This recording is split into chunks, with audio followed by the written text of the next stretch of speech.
안녕하세요. 오늘은 예수님의 산상수훈에 나오는 팔복, 특히 마음이 가난한 자는 복이 있나니라는 말씀을 주제로 이야기해 보려 합니다. 이 말씀은 기독교 신앙의 핵심이자 삶의 지침이 되는 가르침입니다. 팔복의 첫 번째 말씀의 의미, 역사적 배경, 신학적 해석, 그리고 현대적 적용을 깊이 탐구하겠습니다. 이 영상이 신앙인뿐 아니라 삶의 의미를 고민하는 모든 분께 영감을 주길 바랍니다. 먼저 팔복이 무엇인지 살펴보겠습니다. 팔복은 마태복음 5장 3절부터 12절에 나오는 예수님의 가르침으로 산상수훈의 서두를 장식합니다. 예수님은 갈릴리 호수 근처 산에서 제자들과 무리에게 이 말씀을 전하셨습니다. 팔복은 8가지 복에 대한 선언으로 각 복은 특정한 덕목이나 상태를 가진 이들에게 하늘나라의 축복을 약속합니다. 그 첫 번째가 마음이 가난한 자는 복이 있나니 하늘나라가 그들의 것임이요라는 말씀입니다. 이 말씀의 역사적 배경을 이해하는 것이 중요합니다. 예수님 당시 유대 사회는 로마 제국의 지배 아래 있었습니다. 경제적 빈곤과 사회적 억압이 만연했고 많은 이들이 메시아의 도래를 기다리며 희망을 찾고 있었습니다. 특히 가난한 자들은 종교적, 사회적으로 소외된 경우가 많았습니다. 예수님은 이런 상황에서 가난한 자들에게 하늘나라의 희망을 선포하셨습니다. 이는 단순한 물질적 가난뿐 아니라 영적 겸손을 포함하는 메시지였습니다. 마음이 가난하다는 것은 무엇을 의미할까요? 신학적으로 이 표현은 물질적 빈곤뿐 아니라 영적인 자세를 가리킵니다. 마음이 가난한 자는 하나님 앞에서 자신의 부족함을 인정하고 겸손히 하나님의 은혜를 구하는 사람들입니다. 이는 자만이나 세속적 욕망에 사로잡히지 않고 하나님의 뜻에 의지하는 태도를 뜻합니다. 예수님은 이런 이들에게 하늘나라가 그들의 것이라고 약속하셨습니다.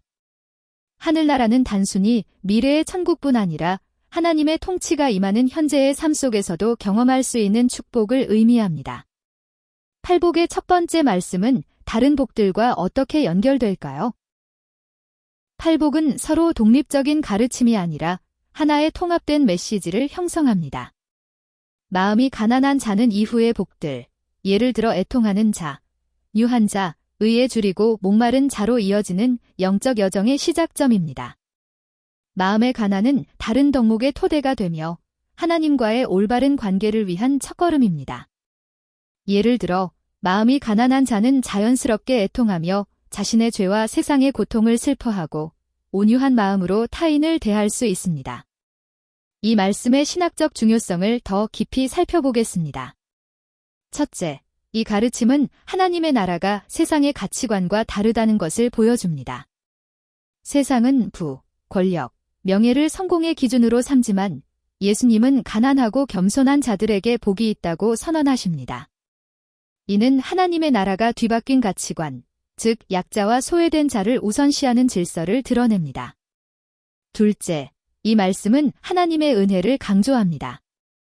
마음이 가난한 자는 자신의 노력으로 구원받는 것이 아니라 하나님의 은혜로 하늘나라를 받습니다. 셋째, 이 가르침은 모든 이를 초대합니다. 물질적으로 가난한 자뿐 아니라 영적으로 하나님을 필요로 하는 모든 이가 이 복의 대상입니다. 이제 이 말씀을 현대 삶에 어떻게 적용할 수 있을지 고민해 보겠습니다.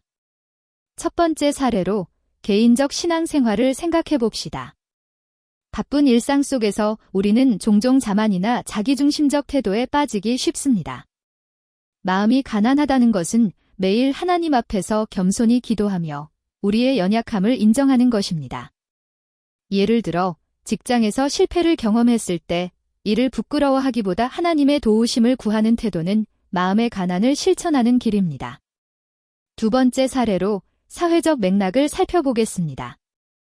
오늘날 많은 이들이 경제적, 정서적 빈곤 속에 살아갑니다. 마음이 가난한 자에 대한 예수님의 메시지는 우리에게 소외된 이웃을 돌아보라고 촉구합니다. 예를 들어 지역사회의 노숙인을 돕거나 정서적 어려움을 겪는 친구에게 귀 기울이는 것은 이 가르침을 실천하는 방법입니다. 이는 단순한 자선이 아니라 그들을 하나님의 백성으로 존중하는 태도입니다. 세 번째 사례로 교회 공동체를 생각해 봅시다. 교회는 마음이 가난한 자들이 모여 하나님의 은혜를 나누는 곳이어야 합니다. 그러나 때로 교회는 세속적 기준에 따라 사람을 판단하거나 외형적 성공을 강조하기도 합니다. 예수님의 가르침은 교회가 겸손과 사랑으로 모든 일을 포용하는 공동체가 되도록 도전합니다. 예를 들어, 교회가 재정적 어려움을 겪는 성도를 지원하거나 신앙의 연약함을 고백하는 이들을 품는 것은 팔복의 정신을 구현하는 일입니다. 이 가르침에 대한 비판이나 도전도 고려해야 합니다. 일부는 마음이 가난하다는 개념이 물질적 가난을 미화하거나 사회적 불의를 정당화한다고 오해할 수 있습니다. 그러나 예수님의 메시지는 가난 자체를 찬양하는 것이 아니라 하나님 앞에서의 겸손과 의존을 강조합니다. 또한 이 말씀은 사회적 행동을 촉진합니다. 예수님은 가난한 자를 외면하지 않으셨고 그들을 섬기며 정의를 실천하셨습니다. 따라서 이 가르침은 개인적 신앙과 사회적 책임을 모두 요구합니다. 현대 신학자들의 해석도 이 말씀의 깊이를 더해줍니다. 예를 들어 신학자 라이트는 마음이 가난한 자를 하나님의 나라를 간절히 기다리는 이들로 봅니다. 그는 이들이 세상의 억압 속에서도 희망을 잃지 않는다고 강조합니다. 또 다른 신학자 존 스토트는 이 가르침이 영적 빈곤을 인정하는 데서 시작되는 신앙의 여정이라고 설명합니다. 이러한 해석은 이 말씀이 단순한 윤리적 지침이 아니라 하나님과의 관계를 새롭게 하는 초대임을 보여줍니다. 마지막으로 이 가르침을 일상에서 실천하는 구체적 방법을 제안하겠습니다. 첫째, 매일 기도 시간을 가지며 하나님 앞에서 겸손을 연습하세요. 자신의 부족함을 고백하고 하나님의 은혜를 구하는 시간을 가져보세요. 둘째, 주변에 소외된 이웃을 돌아보세요. 작은 도움이라도 그들에게 하늘나라의 희망을 전할 수 있습니다. 셋째, 공동체 안에서 겸손과 사랑을 실천하세요. 교회나 모임에서 타인의 이야기를 경청하고 그들을 판단하지 않는 태도를 키워보세요. 오늘 우리는 예수님의 마음이 가난한 자는 복이 있나니라는 말씀을 통해 팔복의 시작을 탐구했습니다. 이 가르침은 단순한 종교적 선언이 아니라 우리의 삶과 사회를 변화시키는 강력한 메시지입니다. 여러분도 이 말씀을 묵상하며 겸손과 사랑으로 하나님의 나라를 경험해 보세요. 이 영상이 도움이 되었다면 구독과 좋아요, 그리고 여러분의 생각을 댓글로 나누어 주세요. 다음 영상에서 또 만나겠습니다. 감사합니다.